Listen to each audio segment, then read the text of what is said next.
આ જે જમીનમાં આ જે નાલું મૂક્યું છે એની મોટી જબરજસ્ત નુકસાની છે।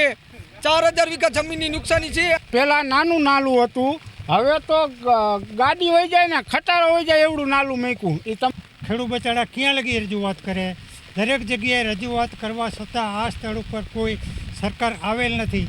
નમસ્કાર મિત્રો, હળવદના ધબકાર પ્લેટફોર્મ પર આપ સૌનું હાર્દિક સ્વાગત છે। મિત્રો, હળવદ તાલુકામાં 2 દિવસથી વરસાદ વરસી રહ્યો છે, ક્યાંક ધીમો તો ક્યાંક ફાસ્ટ વરસાદ જે આપણે જોઈ શકીએ છીએ। મિત્રો, આ વરસાદ જે છે તે ખેડૂતો માટે અમૃત સમાન વરસાદ છે, પરંતુ જ્યારે આ વરસાદી પાણી જે છે તે ખેડૂતોના ખેતરોમાં ભરી જાય તો શું થાય?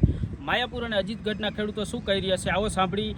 4000 જેટલા વીઘા જે પાક વાવીને મેકેલો છે ને તેમાં પાણીના નિકાલના અભાવે તે જે પાક છે તે સંપૂર્ણપણે નાશ થાય તેવી પોઝિશન ઊભી થઈ છે। પાણી જે પાક જે છે તે પાણીમાં ડૂબાયેલો જોવા મળી રહ્યો છે। આવો સાંભળી ખેડૂતો શું કહી રહ્યા છે। મારું નામ મુકેશભાઈ પ્રેમજીભાઈ પટેલ, હું આમ આદમી પાર્ટી તાલુકા પંચાયત સદસ્ય, ગામ અજીતગઢ। અહીંયા જે બધા ખેડૂતનો એવો મોટો પ્રશ્ન છે કે જે આ માયાપુર અને અજીતગઢના સીમાડે જે નાલું મૂક્યું છે એ છેલ્લા 26 વર્ષથી આ જબરજસ્ત પાણીની મોટી નુકસાની હોય અને ખેડૂત વારંવાર મીડિયાના માધ્યમથી આ સરકારશ્રીને દેતી હોય અને આ સરકારશ્રી બેરી કાન સાંભળતી નથી કોઈનું। એટલે આ જે જમીનમાં આ જે નાલું મૂક્યું છે એની મોટી જબરજસ્ત નુકસાની છે। 4000 વીઘા જમીનની નુકસાની છે અને અત્યારે હાલ જે પાક તૈયાર કરેલો પાક બધાનો જતો રહ્યો છે। આ છેલ્લા 5 ઇંચ વરસાદ થયો છે ગઈ રાતે અને મોટી જબરજસ્ત નુકસાની થઈ છે।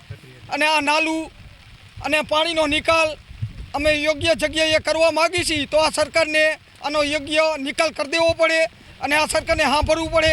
મામલતદારશ્રી, કલેક્ટરશ્રીને કહેવા માગીએ છીએ મીડિયાના માધ્યમથી કે આનો યોગ્ય નિકાલ કરો, નકર આ ખેડૂતો બરબાદ થઈ જવાનો છે। ઉધેડ જમીન રાખી હોય, કોઈએ ઘરની જમીન હોય, નાના મોટા ખેડૂત હોય, કોઈએ લોન ઉપાડી હોય, વ્યાજમાં પૈસા લીધા હોય, તો આ જમીનની અત્યારે હાલ નુકસાની થઈ છે, એનું વળતર કોણ ચૂકવશે? જવાન જય કિસાન।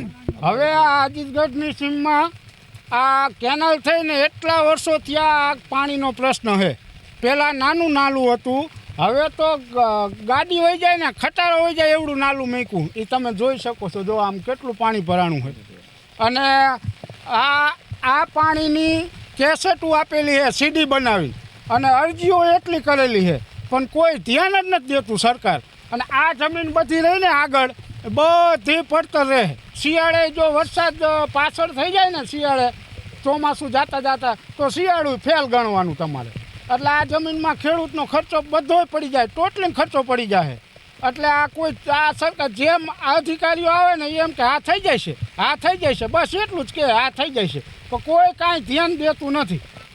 3000 થી 4000 વીઘા જમીન પડતર રહે। મારું નામ વાસુદેવભાઈ ગાંડુભાઈ સુરાણી। અત્યાર લગી જે ખેડૂતની રજૂઆત હતી એ અત્યાર લગી સરકારશ્રીએ કોઈપણ પ્રકારનું ધ્યાન આપેલ નથી અને અત્યારે મીડિયા મારફત જોઈ લેવાની છૂટ કે હકીકત પરિસ્થિતિ શું છે અને આનો યોગ્ય નિકાલ સરકારને કોઈપણ સંજોગોમાં આપવો પડે। ખેડૂત બચારા ક્યાં લગી રજૂઆત કરે, દરેક જગ્યાએ રજૂઆત કરવા છતાં આ સ્થળ ઉપર કોઈ સરકાર આવેલ નથી કે કોઈ કર્મચારી પણ આવેલ નથી। અત્યારે તો નજર સામે દેખાય છે કે શું પરિસ્થિતિ આ 4000 વીઘાની છે, તો આ ખેડૂતની શું પરિસ્થિતિ હશે એની મુલાકાત મામલતદાર કે કલેક્ટર જે કંઈ હોય તેને લેવા તાકીદે રજૂઆત